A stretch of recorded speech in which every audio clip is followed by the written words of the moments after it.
Salut les animaux légendaires, j'espère que vous allez bien. Cette semaine, vidéo exclusive, celle que je vous avais promise lors de la dernière vidéo où on a passé la barre des 300 likes. Et pourquoi est-ce qu'elle est exclusive cette vidéo? Parce que là en fait, une fois de plus, on est dans les studios du DAU. C'est vraiment basé sur le sujet. J'ai jamais parlé de ça auparavant face caméra. Comme vous le savez peut-être, avant j'étais thérapeute. J'ai été thérapeute pendant 4 ans, j'ai plusieurs milliers de séances à mon actif. Aujourd'hui, je voulais vraiment vous faire une vidéo qui sort du lot pour vous aider réellement à comprendre pourquoi certaines personnes arrivent à passer leur peur face à un tricks et d'autres n'y arrivent pas. Donc aujourd'hui, on va parler principalement de traumatisme et on va parler de toi, petit animal légendaire.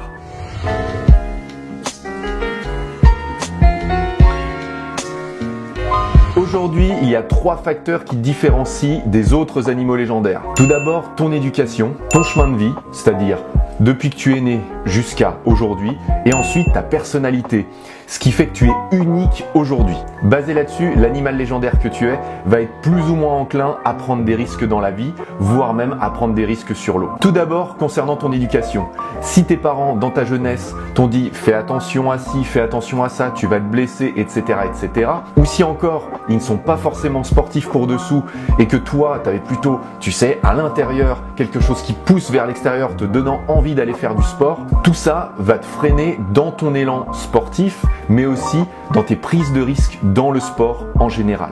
On appelle ça le schéma familial parce que tu as un père et une mère qui t'ont transmis énormément d'informations et tout ça, ça coule dans tes veines. Là-dessus, tout le monde est unique. Concernant ton chemin de vie, si tu as vécu des choses difficiles dans ton enfance et malgré tout, quoi qu'on en dise, tout animal légendaire aujourd'hui a vécu des choses difficiles dans son enfance. Qu'est-ce qu'on appelle choses difficiles? C'est à partir du moment où toi, intérieurement, tu n'as pas été en équilibre vis-à-vis de la situation que tu as eue face à toi. Donc forcément, à un moment donné, il y a eu blocage. Et qu'est-ce qui va se passer au niveau de ces blocages? Intérieurement, tu vas avoir un manque de confiance en toi. Tu vas donc douter de toi. Et ça, sur l'eau, le wakeboarder que tu es va forcément, à un moment donné, avoir une période de doute sur sa capacité à pouvoir réaliser un tricks. Enfin, la partie la plus large, c'est ta personnalité. Et ça, c'est vraiment dû qu'à ce qui coule dans tes veines et ce qui fait que tu es toi aujourd'hui. Là-dessus, on est tous différents les uns des autres. Et effectivement, on a vu ton chemin de vie et ton éducation. Mais aujourd'hui, ta personnalité fera que tu seras plus ou moins enclin à décider si tu vas te lancer sur ce tricks ou sur celui-ci. Et d'ailleurs même, ce qui a fait que tu te mettes au wakeboard, c'est effectivement aussi ta personnalité. Bon, c'est bien beau, vous allez me dire, on n'a pas parlé de peur.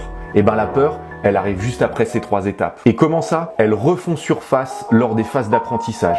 C'est-à-dire que lorsque vous allez vouloir apprendre de nouvelles choses, tous les schémas qui ont été inculqués par vos parents et tous les problèmes que vous avez pu avoir dans votre vie, ils sont tous en fait imbriqués les uns dans les autres. Donc si tes parents t'ont dit fais attention, te blesse pas, tu vas te sentir en opposition au schéma familial. Et deuxième chose, la confiance que tu as en toi, ce que tu as pu vivre jusqu'à maintenant.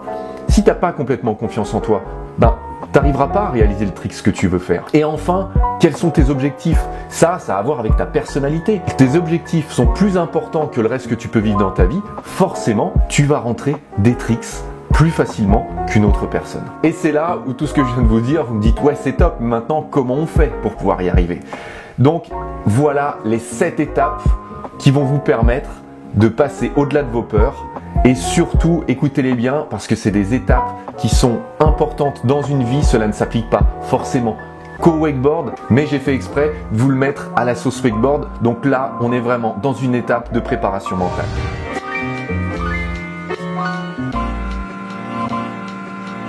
Conseil numéro 1, ne grille pas les étapes. Je le répète souvent dans les vidéos de coaching que vous avez vues, il ne faut surtout pas brûler les étapes parce que forcément, vous allez vous opposer aux 3 schémas précédents. À chaque fois que vous allez réaliser quelque chose, pensez aux 3 composants. Le schéma familial, est-ce que je m'oppose à ce que mes parents m'ont inculqué?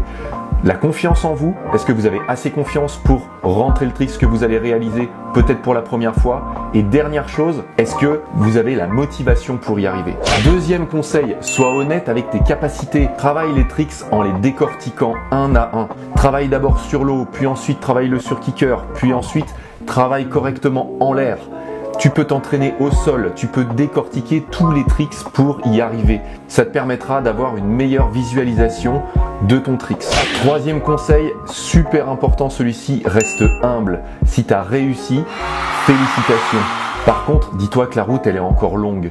Donc, continue, évolue et ne te suffis pas de ce qui vient de se passer. Parce que de toute façon, en tant qu'être humain, tu franchis une étape et il y en a une autre qui arrive derrière. Donc dans le wakeboard, c'est la même chose. Quatrième étape, étape très difficile, surtout quand on passe l'adolescence, c'est apprendre à accepter le regard des autres. Au niveau du wakeboard, aujourd'hui, c'est ce que moi j'ai trouvé le plus difficile et c'est ce qui souvent me met le plus la pression.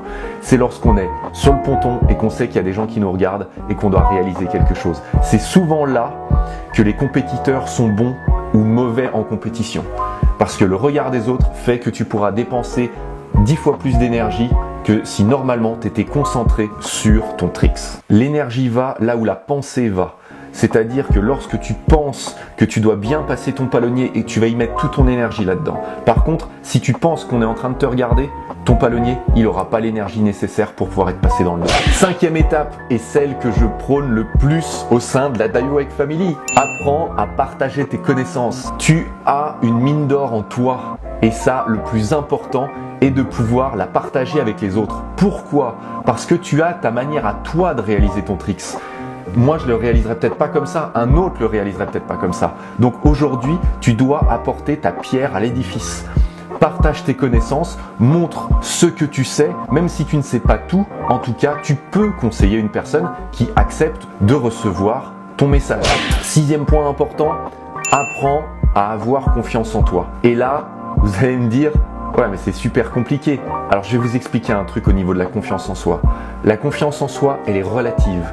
Ce qui veut dire qu'elle est relative vis-à-vis d'une situation. Je vous prends un exemple complètement bête. Si vous conduisez une voiture à 50 km/h en ville, c'est fait pour. C'est-à-dire qu'en fait, toutes les infrastructures sont faites pour. Conduisez cette même voiture à 150 ou 250 km/h en ville. L'infrastructure, elle n'est pas du tout faite pour accueillir ça. Donc forcément, à un moment donné, vous n'allez pas forcément avoir confiance en vous. Donc là, la différence entre décortiquer son tricks et y aller directement comme un bourrin, il y a une étape entre les deux. C'est-à-dire que au début, lorsqu'on est dans une phase d'apprentissage, on est obligé de décortiquer et d'y aller progressivement pour continuer à avoir confiance en soi. Enfin, dernier conseil, et ça c'est le conseil motivation, c'est sois engagé envers tes désirs. Lorsque tu as envie intérieurement de réaliser quelque chose, ne laisse personne te décourager de quoi que ce soit. C'est-à-dire que toi, intérieurement, c'est mieux que quiconque ce qui est bon pour toi. Trop de personnes se cachent derrière leurs propres problèmes. Il y a peut-être des conditions qui font que aujourd'hui tu peux ne pas y arriver. Par contre, garde la motivation, garde une empreinte indélébile sur tes désirs. Voilà, j'espère que vous avez apprécié cette vidéo. Pensez à mettre un gros pouce bleu parce qu'effectivement, une fois de plus, si on passe la barre des 300 likes, forcément, je vous ressors aussi une vidéo de ce type. Moi, me concernant, ça m'a toujours énormément aidé de travailler sur moi en amont du wakeboard pour pouvoir rentrer les tricks. Aussi, pensez qu'il y a les camps de la Daiwake Family. Celui du mois d'octobre-novembre, on est full. Par contre, celui du mois de décembre, il y a encore pas mal de place. Donc, n'hésitez pas à vous y inscrire. Je vous mets en description de cette vidéo toutes les informations.